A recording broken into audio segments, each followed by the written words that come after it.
Okay guys, ayan na po. Kalalabas lang po namin galing sa sa vet. Okay, so salamat po sa lahat po ng tumulong po sa akin na magdasal para nga po sa recovery nga po nito ni Barbie. Um, ayan, so happy na nakalabas po siya at okay na po siya ngayon.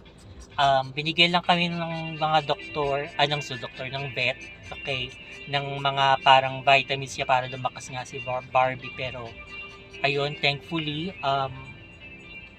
clear na po siya dun sa sa tawag nito, sa danger. Okay, so hindi na po siya, according nga po, okay na daw po, wala na daw po problema si Barbie. So ayan, so hindi po muna siya pwede maligo, medyo madungis po si Barbie kasi nga may mga yung sa kinuha siya ng kanya na suwero, may parang ano pa, what do you call this, parang may